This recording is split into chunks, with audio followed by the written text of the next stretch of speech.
Let's go to energy. Tomorrow, the Australian Energy Regulator will release what's called the draft default market offer. That's the reference price for power in New South Wales, South Australia and South East Queensland. Queensland Treasury says it could be as much as $370 extra that Queenslanders will cop this year. One pub, Matt, in Melbourne says they're going to charge pints at $16. Now, no surprise, energy is a big input cost if you run a pub, but who is going to be able to afford these prices? I mean, up your way, turning the AC on, it's not an optional extra. How do people make ends meet?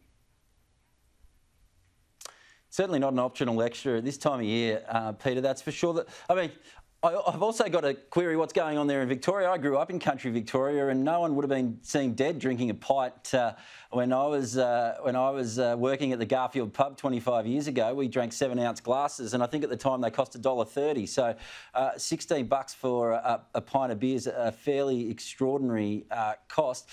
It's remarkable what we've done to ourselves in this country when it comes to energy policy, and that promise that the government made before the election to bring down energy prices by $275 a year is not ageing particularly well, you'd have to say. But, you know, it is just extraordinary what we're doing. And you look at the comments last week from the former Productivity Commissioner, Gary Banks, where basically he said, we've basically been hell-bent on eliminating our competitive advantage when it comes to energy policy, and you're seeing that continue. I mean, the cap on gas that the government's implemented is not having the effect of bringing down power prices. In fact, it looks, from these numbers like it might be doing the opposite, and yet we have all these supply issues, and yet we can't seem to get the gas out of the ground that we need to bring down these prices.